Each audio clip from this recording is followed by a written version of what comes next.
Quando eu comecei a empresa, que era só eu, né, a gente estava num coworking perto da minha casa, que fica na Vila Olímpia.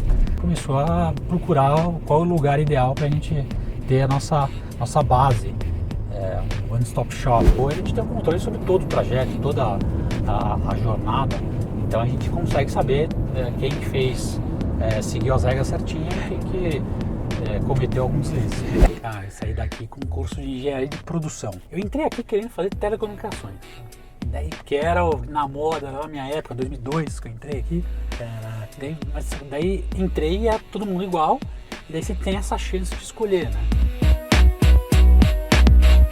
E aí, sonhador e aí, sonhadora, meu nome é Gustavo Passi, esse aqui é o EmpreendaCast, aqui a gente explica a teoria na prática.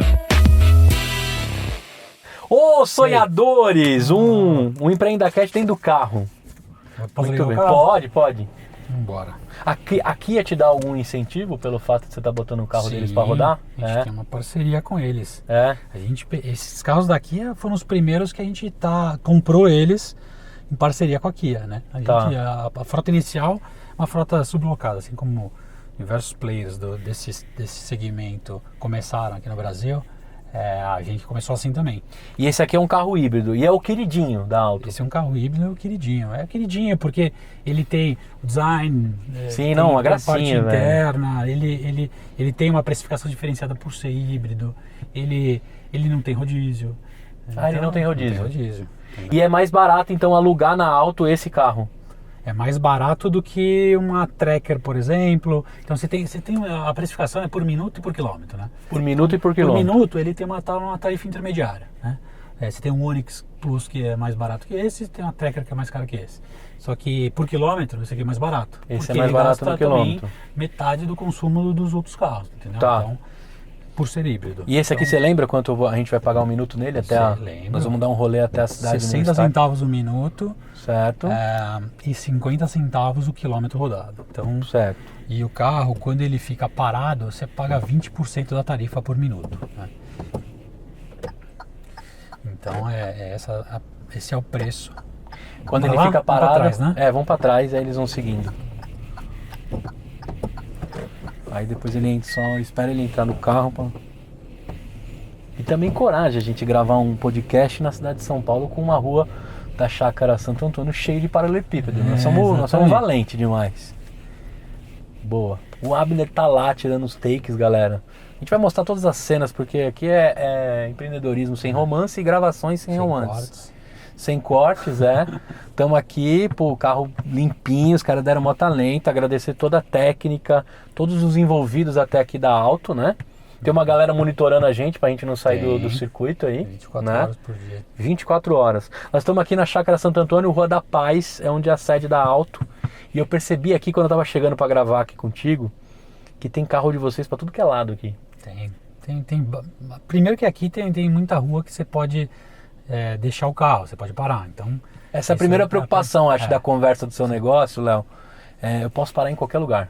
Você pode parar em qualquer lugar que seja permitido pela lei. Ah, beleza. Então tem uma região residencial que não tem zona azul, você vai poder parar naquele lugar e finalizar a viagem lá. Perfeito. Então, essa que é a ideia. O Gui se posicionou aí? Acho que sim, né? Uhum. Então vamos nessa. O Gui tá lá, o Gui, eles estão lá. Então. Não, o teu sócio tá lá atrás. Desculpa, o nome do teu sócio? É Abner. Abner. Ele é o cara da mágica. Ele tá atrás do Gui no carro? Eu acho que é. Não, tá dentro do carro. Tá Estão os dois juntos, beleza. Então a gente vai lá na Poli e depois, no caminho desse episódio aqui, vocês vão entender por que a cidade universitária e a Poli tem a ver com a história desse cara e da família dele. Aqui, então, tem um porquê você ter escolhido a sede aqui na Chácara Santo Antônio? Tem sim. Quando eu comecei a empresa, e era só eu, a gente estava num coworking, né? Coworking perto da minha casa, que fica na Vila Olímpia. E daí a gente começou a procurar. Eu, depois que contratei o Wagner, que é nosso CEO, e foi o funcionário número 2, a gente começou a procurar qual é o lugar ideal para a gente ter a nossa base. Um one-stop shop, né? Uma base com oficina, com escritório, etc.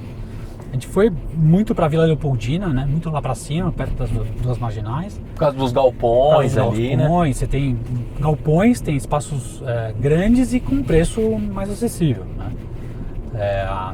E a gente começou a ver aqui também, mas a gente acabou escolhendo por aqui porque não tem rodízio.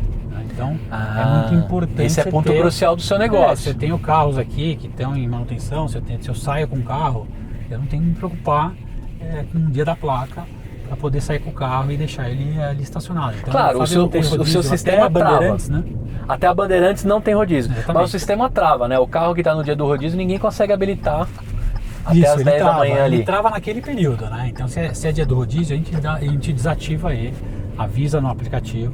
Você tem uma rodízio terça-feira, rodízio sexta-feira, escrito no aplicativo. E a gente trava também para não correr o risco de ninguém pegar por engano. E ali, se eu quiser dar uns rolezinhos aqui pela região, não pegando a Bandeirantes, eu dou uma volta aqui tranquilo para tudo. Inclusive para fazer se eu precisar tirar as coisas da casa da minha sogra, eu moro aqui. Na verdade, quem mora perto aqui, acho que quem morou foi o Gui que conectou a gente para fazer esse episódio. Sim. Ele já morou aqui. Mas eu vi também que a sua campanha, por que eu entrei nesse assunto, né? Eu comecei a ver os adesivos das Fiorinos e tá lá, né? Chegou a hora de você sair da casa da mamãe. Chegou. Né? Exatamente. Não precisa ter um amigo que tem um carreto. Um carreto, exatamente. Essa foi a ideia. A ideia disso é faça você mesmo, né? Então, que é um pouco da cultura que a gente está trazendo desse tipo de negócio que já tem lá fora, que tem no Chile, que funciona muito bem lá no Chile.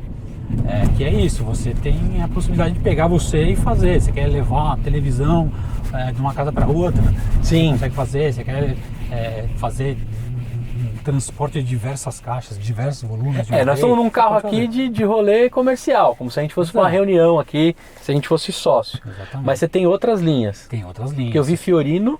Tem Fiorino, tem a linha híbrida, que é essa, tem a linha que a gente chama de Top Sedan, que é a linha mais básica que a gente tem hoje, que é o Onix Plus, né? E você tem a linha SUV, que é a Tracker, né? Tá. Além disso, tem uma linha que é elétrica, que essa é a única linha elétrica, que é das motos. Então a gente tem motos elétricas e compartilhamento de moto elétrica. Pra tudo que é lado. Pra tudo que é lado. A moto eu posso largar em qualquer lugar.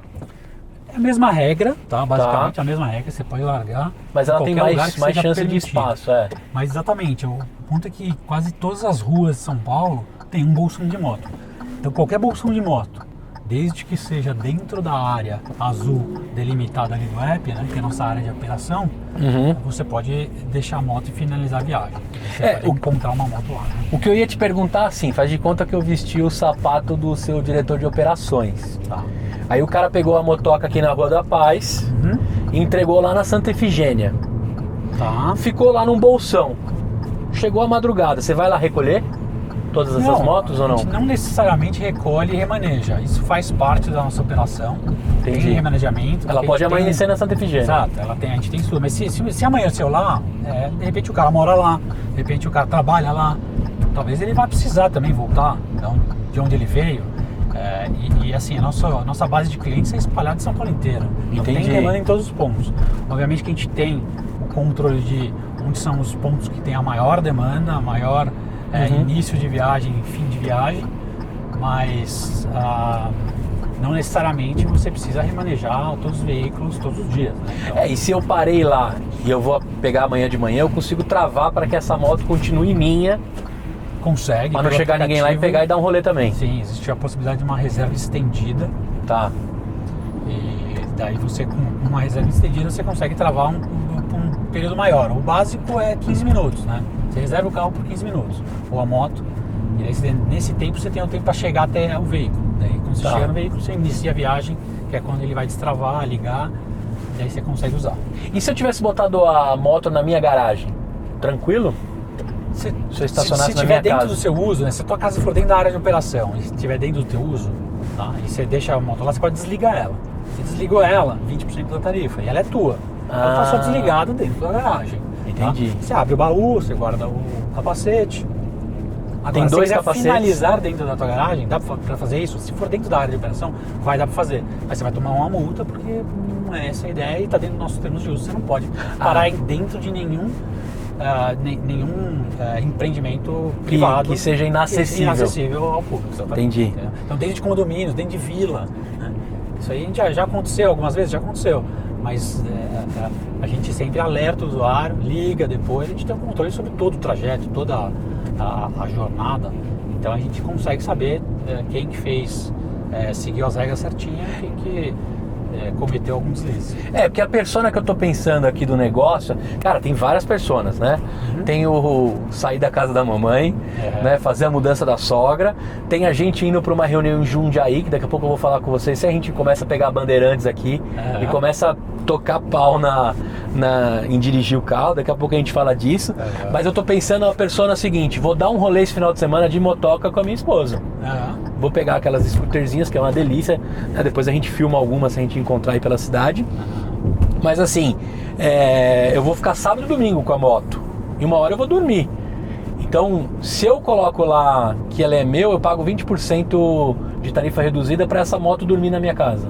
Na verdade, você pode ter essa moto dormindo na sua casa. Tá. A questão das motos é que a persona, né, que usa a moto é uma ideia de trajetos. Você pode curtos, atravessar a cidade, vai. Você consegue entendi. Atravessar a cidade com a moto? Logicamente você consegue, mas é trajetos mais curtos. Você ficar um dia inteiro, 2 dias com a moto, a bateria da moto é diferente do carro. O carro você consegue abastecer, e tem um cartão dentro do porta-luva, você consegue abastecer o carro em postos Credenciados da Auto. Você pode também abastecer em qualquer posto e pedir um reembolso. Tem um fluxo lá. Tem um fluxo que você consegue ver através do aplicativo. Mas a moto, a gente troca a bateria. E a bateria a gente não dá acesso à bateria ao usuário. Tá? Entendi. Porque é isso que permite ser um compartilhamento.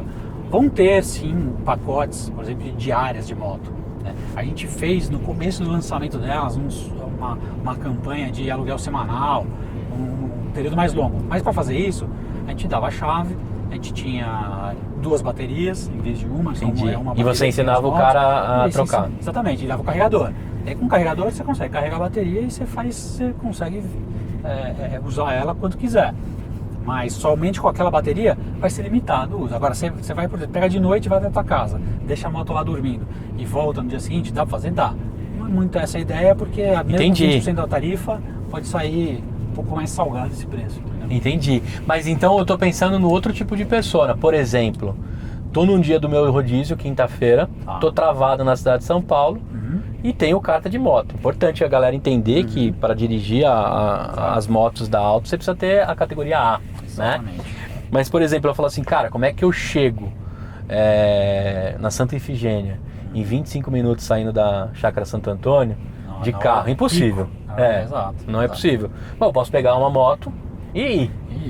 Tem lá o capacete, higienização, tudo bonitinho numa moto. Tem capacete, touquinha e álcool gel, né? Na verdade aqueles paninhos com álcool para você fazer alguma limpeza no viseira, etc. E touca higiênica para você colocar e não se preocupar com quem usou antes e seguir a viagem.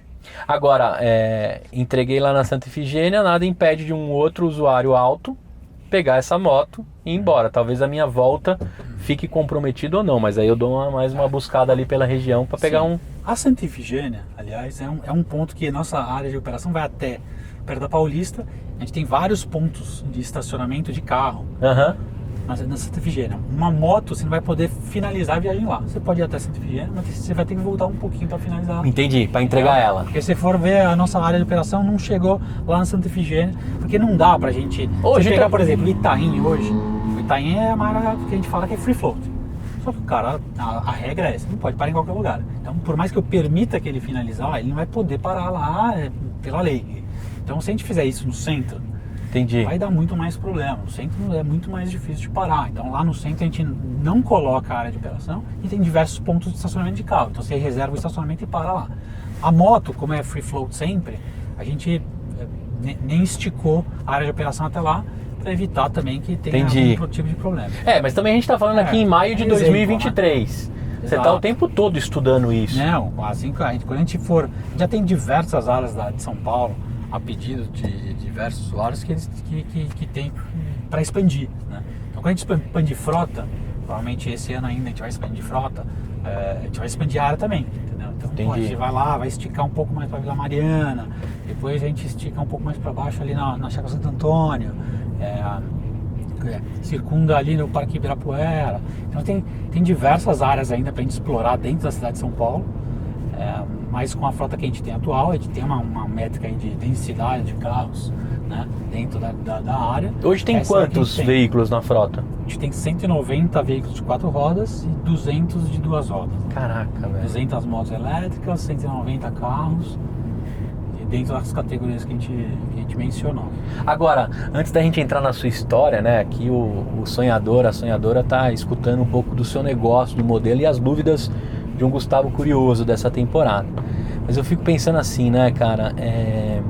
Hoje você tá em São Paulo, mas o seu negócio pode rolar em qualquer cidade, ele pode tomar o Brasil inteiro. Vou tomar o Brasil inteiro. Lógico, você tem lá um Excel muito bem, né? Uma calculadora lá muito bem detalhada, como é que você cresce isso para que o seu negócio fique de pé.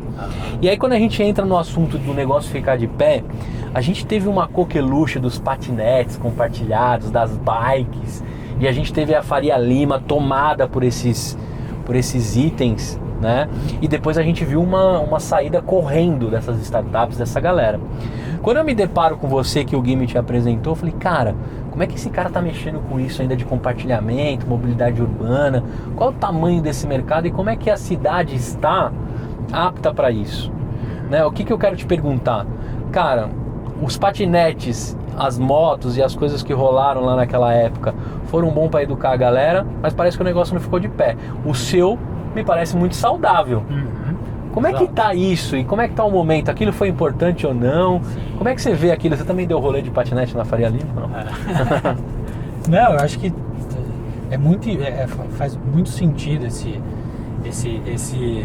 assunto, porque a micromobilidade, quando chegou, era a época justamente que eu estava numa outra startup, que era de mobilidade também, e era só de scooter elétrica. Só as scooters então, era compartilhamento de scooter elétrica, que é um negócio que na Europa, Estados Unidos, China é muito difundido, tem diversos players maduros já, e aqui no Brasil ainda não tem, né? Quando chegou essa micromobilidade, o que aconteceu foi que o valor que ele trouxe para o usuário é inegável, todo mundo usava, todo mundo pegava, atravessava a Faria Lima de um ponto a outro com patinete, se atravessava da Vila Olímpia até o Itaim rapidamente, sendo que são distâncias curtas e com carros geralmente você podia demorar meia hora, né? Só que o que eles mediram mal foi a durabilidade do ativo. Então o ativo era altamente depreciável e era feito na China, quase todos eram feitos na China, trazia para o Brasil. Aqui assim, o espaço urbano aqui de São Paulo não se compara com a Europa, com China, entendeu? A gente cresceu muito desenfreado, né? Exatamente, então isso afetou muito. Então um ativo que era para durar 3 meses estava durando 1, e daí isso não conseguia fazer pagar mesmo com as tarifas que eles cobravam, mesmo com viagens curtas. E outra, a bateria durava pouco. Então aquele ativo, assim, não conseguia dar um novo ciclo dentro de um mesmo dia. Sem fricção de operação, então, né? O cara pegava cedinho um patinete, usava, o outro pegava, usava, era 3 usos, acabava a bateria. É só o carregador que ia pegar o patinete de noite, jogar dentro da caçamba, você também depreciava ele, carregar para depois jogar no dia seguinte, você reduzia muito a taxa de utilização daquele ativo, né? Então, mas foi bom para educar a galera, né? Culturalmente. Eu acho que tem essa parte cultural também que é importante, né? Assim, o fato é, a estratégia de expansão dessa turma foi de colocar 1000 na cidade da noite pro dia, né? E quem que é o usuário? Quem que é a pessoa? Todo mundo, todos são. Não é bem assim, né? Porque esse negócio você utiliza nas ruas, né? Pegava corredor de ônibus, tinha que seguir lei de trânsito, assim como bicicleta. Sim, não sei se teve mortes ou não, mas teve acidentes pra caramba. Vou falar também de coisas feias, né, nessa linha. Isso aqui. Aconteceu umas bizarrices, né? O fato é que ninguém seguia a regra, largava o patinete no meio da rua, na calçada, então começou a atrapalhar, começou a afetar, inclusive, o relacionamento das empresas com as municipalidades, né? Com a prefeitura, etc. Então isso também afetou, né? Então não é todo mundo. Quando você pega uma car sharing, né, uma empresa de car sharing e até de scooter elétrica, a scooter ela é emplacada, o cara é emplacado, o cara tem que ter carta, ele fez a aula, ele sabe usar. Então essas regras que precisam ser seguidas para você ter um ambiente urbano minimamente organizado fazem diferença também para o sucesso do negócio, entendeu? Sim. Agora, a gente falou muito de Europa, Estados Unidos, outros países, mas a Alto ela tem um nascimento no Chile, é isso? No Chile. Que tem um comportamento completamente diferente, né? O Chile é a Europa na América Latina, né? Essa é a visão que todo mundo tem, né? Mas é isso mesmo, assim, a cidade de Santiago é uma cidade espetacular. Demais. Ela tem, assim, dentro dali da região metropolitana, uma altimetria baixa, né? Parece que lá tudo é planinho. É tudo plano, né? Mas você tem, é uma cidade muito grande e uma cidade que foi onde tudo começou, né? Então, Sim. A Auto começou no Chile, né? Debaixo de um grande grupo do setor automotivo chamado Grupo Kaufmann, que é o maior distribuidor da Daimler na América Latina. Então ela já começou debaixo de alguém que pensa em mobilidade no futuro, né? Pensa em como que as pessoas vão se mover no futuro e nessas novas tendências. Então, pensando em tudo isso, o Grupo Kaufmann criou a Auto. E em 16 começou com 50 carros, começou pequeno, com software white label, que a gente fala. Então, MVP, né? Validando ali. Validando a tese. Mas o comportamento do chileno tinha relação total com o sucesso ou fracasso do negócio, né? Exato, eu acho que, assim, toda cidade grande, assim como Santiago é uma cidade comparável com São Paulo, é uma cidade grande. E a cidade grande tem problemas de trânsito, tem problemas de tipo o que a gente está passando aí agora. Exatamente. Tem problemas desse tipo aqui que a gente está passando, caminhão com a roda no chão. E esses problemas é o que é o tipo de problema que um car sharing resolve, né? Problema não só de mobilidade, como também da eficiência do ativo, né? O ativo automóvel, que vem aí de uma cultura centenária aí de anos de cultura de utilização de veículos, todas as cidades têm, mas que cria-se muitas vezes problemas de estacionamento, de trânsito, de excesso de veículos. Sim, e muito unitário, né? A gente tinha até aqueles incentivos que se você tiver com passageiro, você pode pegar algumas vias mais rápidas, porque é muito solitário e muito egoísta também os carros nas metrópoles, né? Exato. É geralmente um para um. Exato, cabem 5 e geralmente tem um dirigindo. A área que um carro ocupa, né, pelo que transporta, é ineficiente isso, né? Então, já nasce ineficiente, né? Porque o fato de você ter 2 carros na garagem, um para escapar do rodízio, já começa ali a raiz do egoísmo, né? Exatamente. Com quem tem acesso a veículo e etc. Exatamente. E aí isso daí faz um desastre inteiro na cidade. Exatamente. E eu acho que não é só de São Paulo isso, né? Não é só de São Paulo. Fazendo um link como você falou, que a Auto pode ir para várias cidades do Brasil. Tem diversas cidades do Brasil que cabem. A gente, inclusive, dentro do nosso plano, a gente tem pelo menos 8 cidades claras para a gente ir e vai funcionar muito bem também, com problema também de congestionamento, com problema de, enfim, ineficiência no uso do veículo, e acho que com bastante gente querendo um negócio como esse para melhorar a qualidade de vida dentro da cidade. E aí eu te pergunto o seguinte, né? Porque a partir do momento que você tem a possibilidade de entrar em qualquer cidade, você está em qualquer lugar, eu entendo que existe um mercado aí de uma empresa agora que está tentando adquirir uma frota. Será que com o avanço da Auto vai precisar ainda continuar comprando frota? Porque se os seus carros estiverem espalhados pelo canto da minha empresa, os meus funcionários podem estar usando isso à vontade.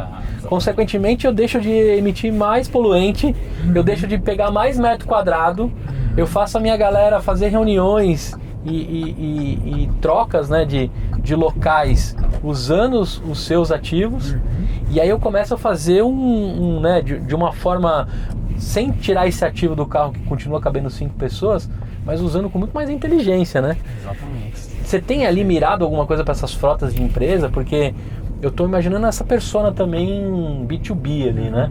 Não, eu acho que a gente tem plena capacidade de atender também o B2B, mas são mercados diferentes, né? Eu acho que hoje a frota de empresa, a empresa tem uma frota justamente para resolver um problema dentro do seu... dos funcionários que ela tem dentro da empresa, né? E a gente resolve esse problema no âmbito da cidade, né? Todos os usuários e todo mundo dentro de uma empresa ou não pode usar um carro que vai estar estacionado dentro do estacionamento ou na rua, mas a gente tem também a tecnologia, a capacidade e a inteligência operacional de fazer um negócio que a gente chama de B2B, né? Então a gente vai lá e dá uma frota para a empresa. E deixa espalhada pela cidade. O que a gente faz muito no Chile a gente tem bastante disso. A gente, na verdade, não bastante, a maioria ainda é B2C, mas 15% da receita, por exemplo, lá já é B2B. E a gente tem as mineradoras, né? Lá do Chile, muitas usam Auto, tá? como uma provedora, né, de mobilidade, de frota e mobilidade. O que acontece lá e o que acontece com uma empresa como a nossa é o quê? Você chega para a empresa, assim, você não precisa de 100 veículos. Não, com a Auto você vai compartilhar os veículos, 57 tá bom, entendeu? Por quê? Porque você não vai ter que fazer gestão de chave, você não vai ter que fazer, né, você vai ter que saber exatamente quanto tempo alguém usou, quem que está usando e onde que está o carro. Sim. Então é muito mais eficiente para a empresa também. Então ganha-ganha nessa linha. No Chile, então, 15% da receita de vocês já representa esse mercado. Exatamente. Porque eu tô pensando assim, cara, tem agora uma porrada de carro num estacionamento parado, tomando chuva e não sendo usado por ninguém. Pois é. Principalmente sábado e domingo. Pois é. Essa ineficiência também acontece dentro de uma frota de empresa, entendeu? É isso, os carros, você vai olhar quantos carros parados não tem aqui onde a gente está andando aqui dentro da nós estamos aqui na USP, né, e tem um motivo da gente estar aqui. Você tem um lugar especial aqui para estacionar, para te lembrar um pouco vamos lá, da sua época universitária? Eu fui seguindo aqui, eles que viraram, eu fui seguindo eles, senão a gente perdia eles. Ah, entendi. Eu vou tomar frente agora. Nós somos, tem uns paparazzi atrás da gente. Tem uns paparazzi atrás. Mas o Gui foi lá e agora a gente vai subir aqui, daí subindo lá a gente pega aquela avenida principal e entra no estacionamento da Poli. Beleza. E então vamos entrar agora na sua história, né? O seu negócio e a história da Auto e mexer com car sharing em 2023. A gente está falando aí de uma frota de 200 carros, 190 scooters, é isso? Se não me falha aí ao contrário, 190 carros, 200 scooters. 200 scooters. Quantos funcionários, né, que a gente pegou lá no comecinho, que eu vim gravar no seu escritório, achei que eu ia pegar uma mesa, estilo MesaCast, e ia fazer um podcast. Mas tinha uma galera lá já. Quantas pessoas envolvidas para tudo isso acontecer? Envolvidas mais, mas acho que dentro da empresa, mesmo funcionários Auto, a gente está em torno de 50. Nossa! Um escritório super lindão. 50, porque a gente faz atendimento 24 horas, 24/7, a gente faz monitoramento 24/7, operação 24/7, além de marketing, finanças, tecnologia, então, enfim, tem todas as áreas de uma empresa. A gente mesmo assim, a gente se considera uma empresa lean, né? Então 50, mas grande parte é operações, é atendimento. Mas esse número cresceu. Aí que os caras... Tá tudo certo? Tá gravando aí? Tá tudo certo, tá gravando, nós vamos parar. Tá. Que aí vai ter... Lá no fundo é a Poli à direita. Bom, era que parar, a gente só checa. Aí vai ter ligação, que eu vou continuar uma história mais da história dele, da esposa, do mercado financeiro. É só pra confirmar, pra gente parar pra dar uma... Tá. Mas tá indo bem. Pausa pra beber água. Isso. Eu tô morrendo de sede. Eu também tô com sede. A gente para, vamos ver se tem um... descola lá na Poli deve ter uma cantina, né? Com certeza. E a cantininha, né? Na minha época tinha. Pelo menos. Faz quanto tempo você saiu da facu, Léo? Nossa, me formei em 2007. 2007. Final de 2007, né? Não vamos entregar a idade do Léo, não, que...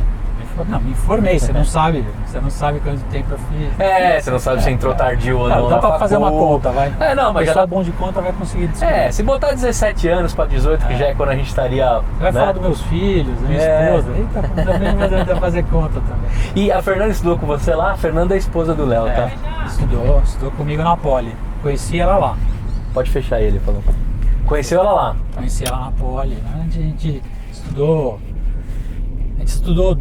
vários anos juntos. Depois ela acabou indo pra França. Ela foi fazer diploma duplo lá. Olha uma tracker. Aí, ó, uma tracker aí, que legal. Ali, ó. Pessoal veio Vamos ver se o Abner consegue pegar ela. Aqui, Mas ela foi pra França, fazer diploma duplo, e eu, acho que um ano depois do meu 4º ano de Poli, fui pra Alemanha. Fiquei um ano lá também, fazendo um intercâmbio lá com a faculdade, fiz faculdade lá e etc. Engenharia na Alemanha é praticamente um sonho. A gente fez o mesmo curso, né? Engenharia de produção, né?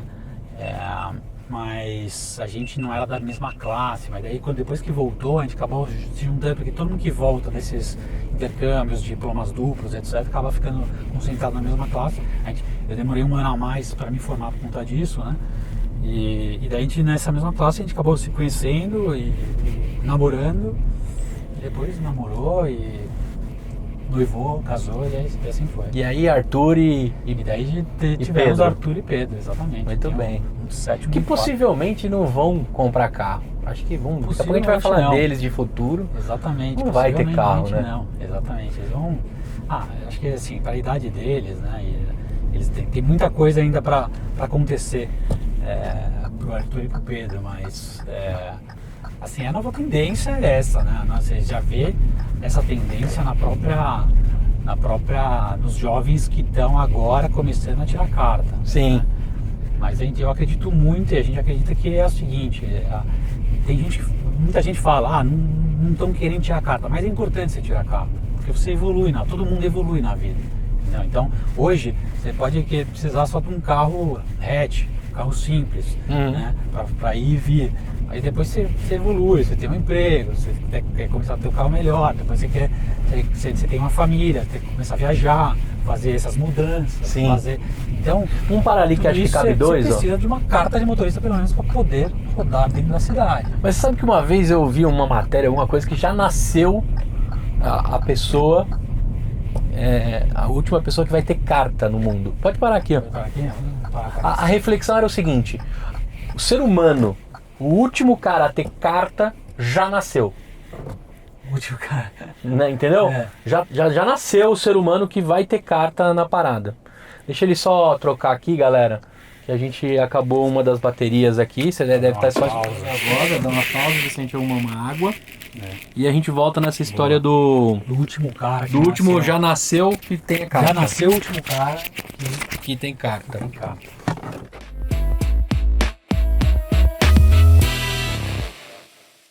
Agora, cara, chegamos aqui na USP, na Poli. E o que te lembra aqui, as paradas aqui, olhando esse... A gente já deu um rolê aqui pra buscar uma água, um pão de queijo, né? Ele já relembrou bastante coisa. Mas o que te lembra aqui, cara? Que você saiu daqui com que curso? Cara, eu saí daqui com um curso de engenharia de produção. Assim, nos primeiros anos aqui, era justamente aqui nesse lugar que a gente estava, aqui no biênio, né? Então era engenharia geral, né? Primeiro ano, depois o segundo você escolhia a grande área. Você escolheu mecânica. Eu entrei aqui querendo fazer telecomunicações. Tá? Daí, porque era na moda, na minha época, 2002 que eu entrei aqui. Caraca. Daí entrei e é todo mundo igual, e daí você tem essa chance de escolher, né?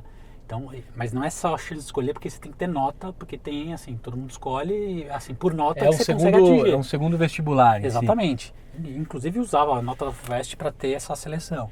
E daí quando eu comecei a conversar e ver que o pessoal estava fazendo, falei, não, acho que não é isso que eu quero não, acho que vou mirar naquela produção ali.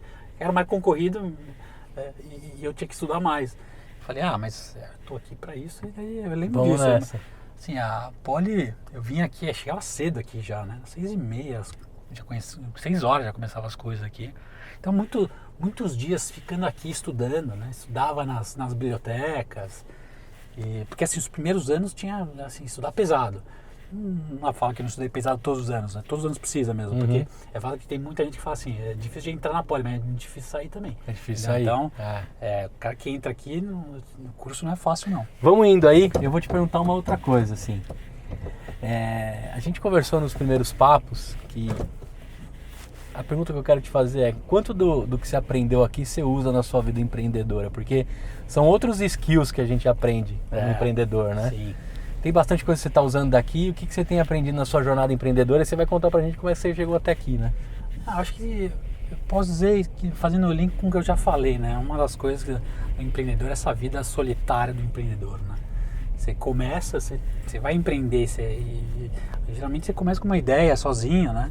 Às vezes com um sócio já ou não, com alguém. Mas aqui, quando você entra na Poli, uma das coisas que eu aprendi aqui você aqui. Você quer ir para aquele curso, você tem que estudar, sempre estuda. Ninguém vai pegar na sua mão e te levar até lá. Ninguém vai pegar na tua mão e te levar até lá, né? É muito diferente. A cultura da universidade, pelo menos onde eu estudei, é muito diferente. Não tem ninguém que te obriga a assistir aula. Ninguém que, entendeu? Não é igual a escola. Você tá aqui porque você quer estudar, então se você não entrar em nenhuma aula, você não vai passar e ponto. E você é responsável pelo sucesso do negócio. Exatamente. O negócio é você quando você está ali na faculdade. Você é responsável por aquilo. Então, se você não sentar e estudar, você não passa. E assim também no empreendedorismo é assim. Começa a ver que é você ali. Se você não trabalhar, você não fizer acontecer, sentar e esperar, não vai acontecer. O sonho não vai realizar. Não adianta ficar esperando. Não vai rolar, né? Não vai rolar. Agora, como é que você foi parar até a Alto? Assim? Porque você disse que estava numa startup de scooters, né? Para quem está aqui nessa condução, né, dessa conversa até aqui, a gente fez o primeiro EmpreendaCast aqui dentro do carro com o Léo. Ele é CEO aqui da Alto no Brasil, General Manager, né, que fala? Country Manager. Country Manager, aí, né? ou o que for. Mas ele já vem aí de algumas histórias, inclusive de uma construção de uma empresa e teste, validação, resiliência, termoplasticidade, sei lá qual termo você quer usar até chegar aqui. Mas eu queria que você contasse um pouco, assim, você e a Fernanda do mercado financeiro.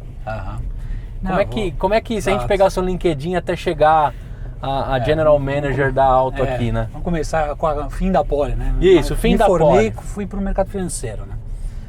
Comecei. Realizou o sonho de todo pai, né? Trabalhar no banco. Curta passagem por consultoria, mas aí fui efetivado e comecei lá no Banco Votorantim, né? Wealth Management Votorantim. Então eu fiquei 3 anos no mercado financeiro puro, né? Trabalhando com alocação de recursos, de fundos, de fund of funds, de clientes private, etc. Estratégias de alocação de recursos, de investimento no mercado financeiro.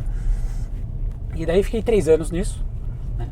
Depois eu vi que estava muito longe do mercado real, né? Alguma coisa assim.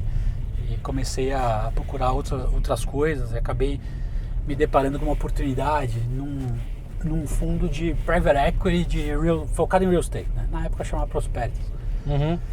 Depois mudou o nome para HSI. HSI acho que é o maior player desse segmento aqui no Brasil. Então, é super renomado. Eu fiquei 7 anos lá trabalhando no time de investimento. Então era investimento no mercado de real estate. Fazer shopping center, fazer galpão logístico, fazer como é que chama, de residential subdivisions, que é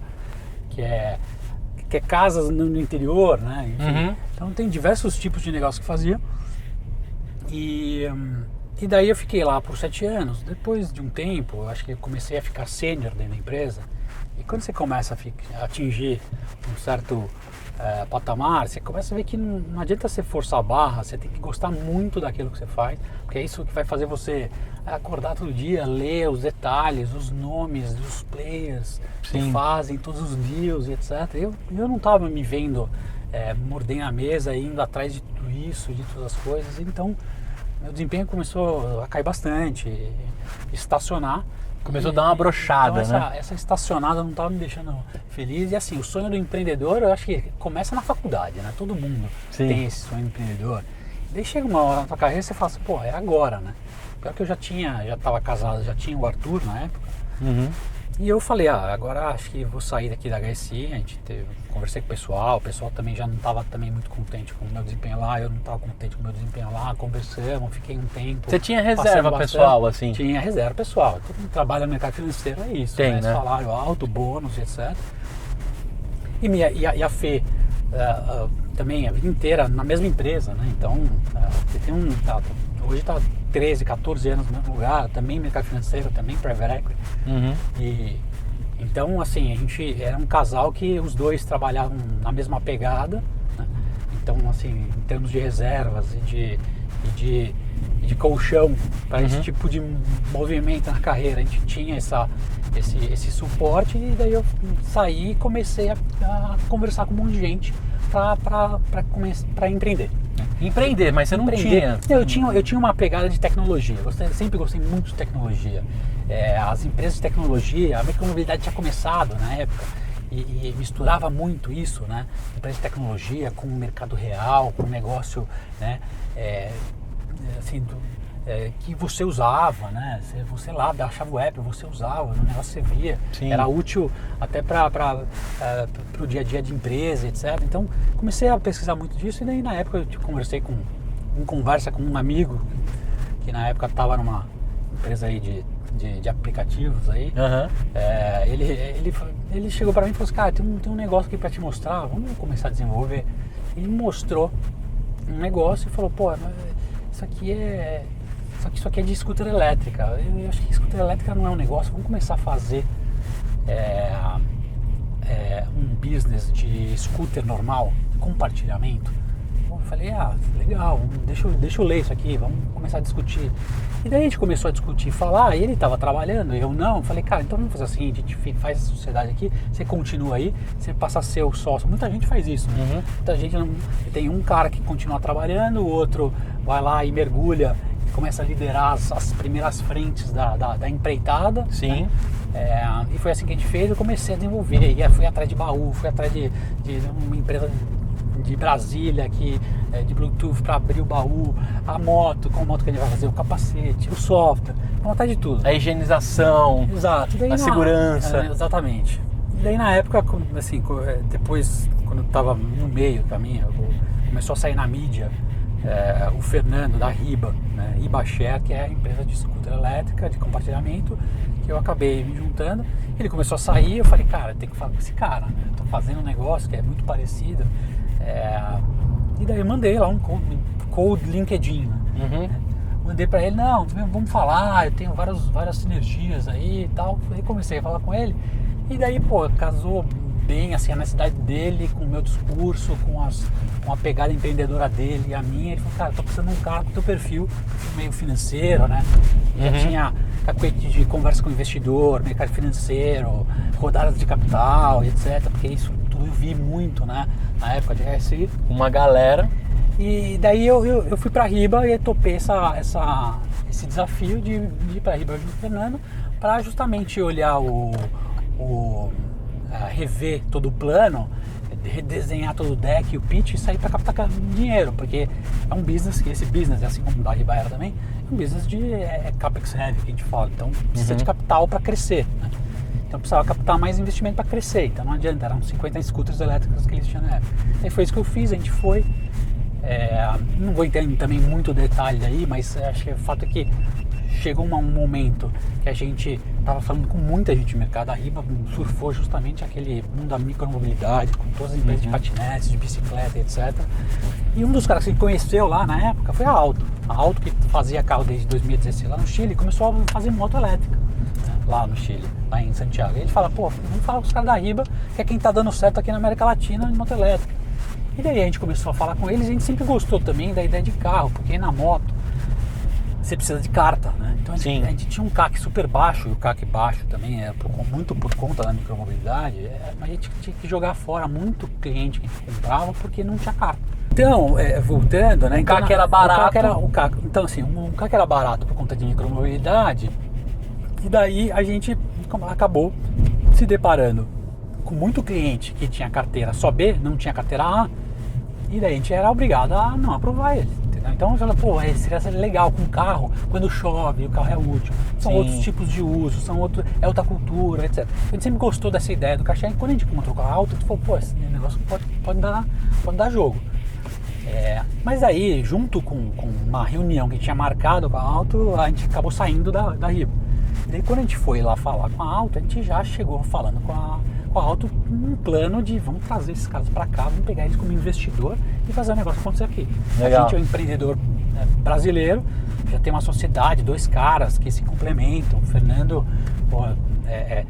empreendedor serial também, já passou por Go James, por Easy Taxi, por Wapa, caramba, inclusive no setor de mobilidade. E eu, uma expertise mais financeira, mais de investidor, mais de financial planning, a gente foi lá, bolou um plano e apresentou para os caras da Calvo. Né? E daí os caras gostaram bastante. E eles tinham planos de Brasil ou vocês aceleraram isso? Eles tinham plano de expansão, na verdade assim, eles queriam expandir, e daí a Santiago, dentro do Chile não tem muito para onde ir, né? Não ser Santiago, Viña del Mar, algumas outras cidades, Valparaíso, Concepción, mas o fato que Chile, assim, Santiago é a grande massa de populacional e de PIB que existe dentro do Chile, né? Então, sim, para expandir alto, o negócio tomar proporções, Então, quer ter um footprint lá, em primeiro lugar você tem que ir ao Brasil. Então eles já começaram a falar com o Brasil, né? E daí a gente deu para eles essa oportunidade de, olha, vocês têm o mais importante que é preciso para um player chileno, um player que é fora do Brasil, porque os players latino-americanos não falam o português, né? O Brasil é o maior país da América Latina e também tem uma língua diferente. Sim. A barreira é grande para vir para cá. Muita gente tem muito medo de chegar para cá. É difícil chegar aqui fazendo um negócio. Então a gente ofereceu para eles um negócio num pacote completo. Eles gostaram, a gente se juntou, desenvolveu esse plano e daí eles voltaram pra gente e falaram assim, a gente topa, a gente contrata vocês como os caras que vão tocar esse plano, desenvolver tudo, só que a gente vai ter que captar mais investidores, a gente quer buscar mais grana. Aí, Léo, você me conta o seguinte, cara, pô, seu sócio com bastante expertise, empreendedor serial, tese fechada, os caras falaram, vamos com vocês, vamos colocar no Brasil. Quando é que se estabelece de fato o CNPJ brasileiro, assim, da Alto? CNPJ da Alto começa em dezembro de 21, né? Então a gente fechou a rodada de captação, tivemos aí pandemia, atrasou mais do que a gente esperava, mas em dezembro de 21 a gente já estava com todo o dinheiro que a gente captou na nossa série A aqui no Brasil e comecei, enfim, no começo era só eu, trouxe um ativo do Chile de tecnologia, que eu acho que é isso que foi a grande sacada. Então alguém que conhecia bem tudo que foi desenvolvido e como funcionavam as coisas lá, veio para cá e trouxe o Wagner, que é o CEO. Então no final, no começo, eram nós três. Quantos carros? Três, com 0 carros. 0 carros. 0 carros. Dezembro de 21, 0 carros. Depois, nossa estratégia era começar a conversar com as locadoras para pegar a primeira frota de 150 veículos com locadoras. Então, ia alocar a frota, sublocar dentro do aplicativo, né? Entendi. Então, para validar. Todo esse papo, eu comecei já em dezembro de 21 a falar com todos, né? E ao mesmo tempo, crescendo o time, olhando para onde que vamos em termos de, né, localização geográfica de São Paulo. Então, olhando o nosso galpão, onde que vamos, olhando, desenvolvendo o app Brasil, porque a gente tinha o app Chile, e daí toda a parte de tecnologia que tinha que desenvolver aqui também, fazendo toda a parte de moto. Então a moto elétrica que a gente tem em parceria com a Volts, mas a Volts não tinha uma moto sharing ready, então a gente que pegou a moto deles e converteu ela para um ativo compartilhável, né? Então tudo isso foi feito. Tem IoT envolvido aqui nesses carros? Tem IoT, os carros, toda a telemetria, toda a parte de controle remoto dos carros são feitos por hardware que a gente instala dentro do carro, não apenas um, né? Então geralmente tem mais do que um, para ter redundância, mas a tecnologia que é desenvolvida in-house também, essa tecnologia de como que eles conversam entre si, como que eles atuam nas portas, no motor e etc. Tudo isso é coisa que a gente desenvolveu dentro de casa lá no Chile e lógico, pra cá. Aproveitando um pouquinho. Muita coisa a gente pegou aqui do Brasil e tá levando pra lá também, né? Legal. Esse aprendizado é contínuo. Aí a Alemanha e a facul que você fez ajudou bastante. Aí a Alemanha e a facul ajudou bastante. Eu não estava exatamente muito na parte técnica, mas assim, eu entro em todas as áreas, eu chego, dou meus pitacos e tenho um fundamento, entendeu? Até porque, pô, tem uma história ali, né? Tem algumas coisas que você contou pra mim nos bastidores aí que você já foi campeão de montar carrinho. Montar carrinho, né? Depois tem que montar carrinho. Dentro dos cursos da Poli. O primeiro carrinho eu fui campeão. O segundo eu parei nas oitavas. Tá bom. Pô, mas de uma galera, né? Eu gostava desse negócio. Eu gostava bastante dessa parte, então até entrei na grande área mecânica, mas eu acho que meu negócio foi mais pró-carreira, né, de engenharia de produção, que tinha muito essa pegada de ir para mercado financeiro, ir para uma área de investimento, então foi essa a minha trajetória. Agora, Léo, por enquanto ali 0 carros, muita conversa, um pote de dinheiro para você gastar com parcimônia, com inteligência, né? E quando é que se estabelece assim os primeiros testes, o primeiro carro? Como é que foi essa jornada? Até hoje a gente está com 190 scooters, 200 carros e tudo acontecendo, né? Contrário, 200 scooters, Caraca, 190 Isso aí. 200 e 200, né? 200 e 200. Falta só 10, Léo. Resolve logo essa conta. Exato. Não, já vamos chegar a essas 10. E a primeira, a gente começou na verdade em outubro 22, um soft launch, né? Então que a gente chama que era com 30 veículos. Os primeiros 30 foram as Fiorinos, né? Então as Fiorinos já era para persona começou, cargo. Para persona cargo, a gente lança, teste no app, aquisição de cliente, tem diversas coisas que você precisa fazer, aprender a fazer como empresa, né? Que justifica um lançamento mesmo que tua frota não esteja completa, né? E a frota não estava completa por conta de pandemia, né? Que atrapalhou toda a cadeia logística, né? Setor automotivo, todo mundo sabe, lembra e viu, a questão de semicondutores, etc., que atrapalhou muito produção e logística e entrega de veículos. Isso nos atrasou também. Então a gente começou menor em outubro e foi lançando aos poucos. Os 190 carros mesmo a gente tinha meados de janeiro, né? E as motos começaram a chegar. Então primeiro vieram os carros, depois as motos, né? Então começamos esses testes no final do ano passado.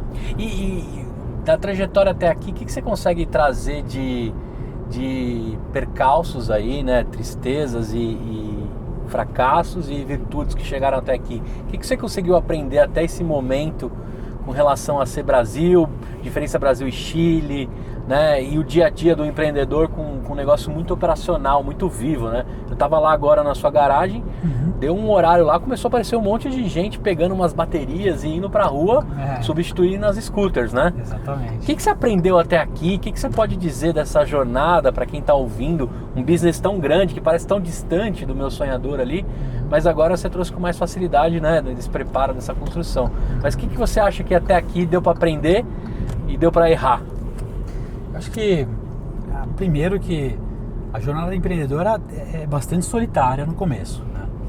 Bastante solitária e com diversas ramificações, né? Então, de decisão que você tem que tomar para sua vida, família influencia, dinheiro influencia, né? Os amigos, as dificuldades, né? Falaram pra você, por que você não para com essa porra aí, né?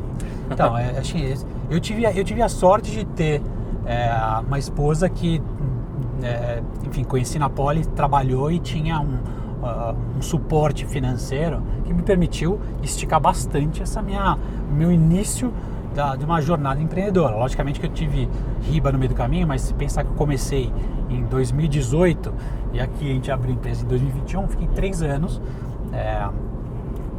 enfim, afinando a lança. Afinando a lança, exatamente. Entendeu? Então, essa parte da família, uma coisa que você tem que tomar, assim, você tem que tomar as rédeas, né? E pensar o que você quer. Para seguir o seu sonho, tomar o caminho mais simples nunca é o que vai te dar o maior resultado, entendeu? Sim. E o caminho mais simples muitas vezes é complexo, né? Às vezes o mais simples podia ser, deixa eu desistir e voltar pro mercado aqui, porque daí eu vou ter um salário, por exemplo, eu vou voltar a ter a minha família aqui e minha vida vai ser mais normal e menos arriscada, digamos assim. Sim. Então, essa insistência eu diria que é um aprendizado e uma dificuldade que quem pensa em empreender tem que saber que tem que passar, né? Tem que passar, respirar fundo, muita coisa vai dar errada, né? Mas você não pode desistir na primeira que vai dar errada, porque é aí que você aprende, você muda, você se transforma, então, e você sai da sua zona de conforto, né? Acho que a zona de conforto é o perigo, né? A gente tem muita coisa que eu fazia mal, inclusive na minha época de mercado, entendeu?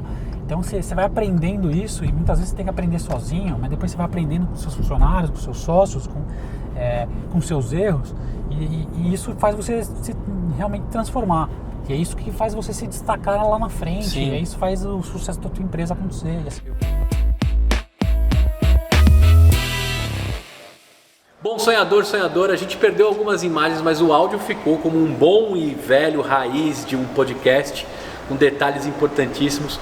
Uma conversa com esse cara, o fundo aqui de uma companhia, um monte de carro rolando, tem carro com sinistro, tem batida, tem outros assuntos que a gente vai poder conversar. Eu vou chamar esse cara também para falar sobre tipos de investimento, como é isso, como é a jornada, muito mais detalhe. Mas queria agradecer você, Léo, pelo rolê, pelo café, pelo pão de queijo e por depois de 35 anos ter me apresentado as instalações da Universidade de Cidade de São Paulo, né, a USP. Obrigado demais, cara. Imagina. O que você achou dessa doideira? Eu que te agradeço. Eu acho que espero ter dado um pouco da minha história, que isso seja alguma inspiração para os seus ouvintes. Enfim, eu acho que é muito legal contar isso a bordo de um auto. Isso. E poder compartilhar um pouco da minha experiência, da minha expertise e isso indo até a USP, onde tudo começou, e depois terminando aqui, onde estamos hoje. Então, Tô me sentindo o Luciano Huck do empreendedorismo. Né? Acho que foi um negócio natural, um papo aberto. Eu acho que essa que é a ideia. Né? Empreender não é um negócio fácil, né? Não é um negócio que tenha só glamour, né? É um negócio solitário no começo, tem que ter muita resiliência, tem que ter bons parceiros e parceiras. Bons parceiros, parceiras, família. Então, eu acho que esse que é o resumo de tudo. Eu agradeço, eu acho que também parabenizo você pela iniciativa, pelo podcast. E, enfim, eu acho que é isso. Muito obrigado. Todos os detalhes do Léo estão aqui embaixo. Você, Arthur, Pedro, Fê, que veio até aqui, assistiu até aqui, talvez você use até esse material para fazer um TCC, se ainda existir na sua época, o famoso TCC da faculdade, de explicar as coisas. Poli, né? Se eles forem para Poli. Mas agradecer todo mundo que ficou até aqui, conhecer uma história com barulho de carro, com caminhão com pneu estourado, com paralelepípedo, mas de fato com uma conversa muito boa e com uma documentação aqui, uma aula que acho que nenhuma faculdade, nem mesmo a que a gente pisou lá, te daria um pouco da vivência que esse cara teve. Eu te vejo no próximo episódio, até a próxima e tchau! Tchau, tchau.